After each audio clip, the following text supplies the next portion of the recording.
ოსამა ბინ ლადენის ლიკვიდაციის შემდეგ მსოფლიო გაცილებით მშვიდად იქნება, ასე აფასებენ მსოფლიოს სხვადასხვა ქვეყნებისა და ორგანიზაციების ლიდერები ამერიკული სპეცსამსახურების მიერ ჩატარებულ ანტიტერორისტულ ოპერაციას.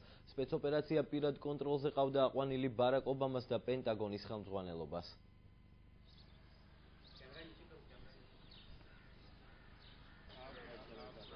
ეს პაკისტანია, ქალაქი აბოტაბადი, ისლამაბადიდან 100 კილომეტრის მოშორებით ამ სამალავს თავს პლანეტის ნომერ პირველი ტერორისტი აფარებდა.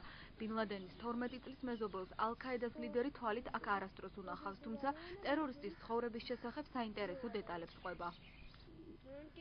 ეს მისი სახლია, მაღალი კედლებით. ვიცი რომ 2 ცოლი და 3 შვილი ყავდა, 2 გოგო და 1 ბიჭი. მე მათ ყურდღლები მაჩუქეს. ბინ ლადენის მიმავლისას პაკისტანის სპეცსამსახურები ეხმარებოდნენ და მოსალოდნელი საფრთხის შესახებ წინასწარ აფრთხილებდნენ. გავრცელებული ცნობით, ტერორისტის ლიკვიდაცია შესაძლებელი იმ ინფორმაციის მეშვეობით გახდა, რომელიც ამერიკამ გუანტანამოს ციხის პატიმრისგან მიიღო. სპეცოპერაციის დაწყების ბრძანება ბარაკ ობამამ გასცა. სააგენტო როიტერის მიერ გავრცელებულ ფოტოებზე კარგად ჩანს, რომ ოპერაციის მსვლელობას თვალს ამერიკის პრეზიდენტი და სახელმწიფო მდივანი ადევნებდნენ.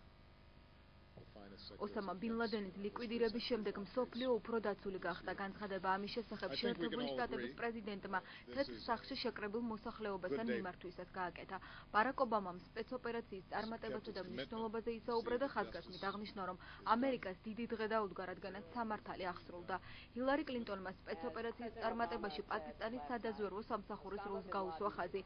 დონალდ ტრამპმა კი ოსამა ბინ ლადენი მანიაკში ადარა და აღნიშნა, რომ მოხარულია, რადგანაც შეერთებულმა შტატებმა მისი ლიკვიდირება შეძლო. ტერორისტის ლიკვიდირების ფაქტს მიესალმა გაეროც. გაერო გმობს ტერორიზმის ნებისმიერი სახით გამოვლინებას. ბინ ლადენი კლავდა ქალებს, ბავშვებს, უდანაშაულო ადამიანებს. ჩვენ მივესალმებით მისი ლიკვიდირების ფაქტს, რადგან იგი საფრთხეს უქმნიდა არა მარტო შეერთებული შტატების, არამედ მთელი მსოფლიოს უსაფრთხოებას. ჩვენ ყველაფერი გავაკეთეთ იმისთვის, რომ ერთად დაგვეცვა უსაფრთხოება და ეს ერთიანობა კარგად გამოჩნდა, როცა ვაშინგტონსა და ნიუ-იორკში ათასობით ადამიანი გამოვიდა ქუჩაში საზეიმოდ. ვფიქრობ, რომ ძალიან კარგი ფაქტია, რომ ამერიკამ ამ მანიაკის ლიკვიდირება შეძლო. ბინ ლადენი მკვდარია და სამართლიანობა ზეიმობს. მინდა მიუსამძიმრო ყველა იმ ოჯახს, რომელთა წევრები ტერორიზმთან ბრძოლას შეეწირნენ.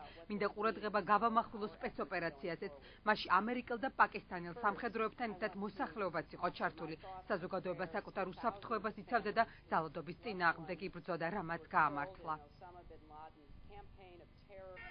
ერთადერთი ქვეყანა, სადაც ბინ ლადენის გმირი უწოდეს პაკისტანია. ძირ შეერთებული შტატები გაუმარჯოს ბინ ლადენს.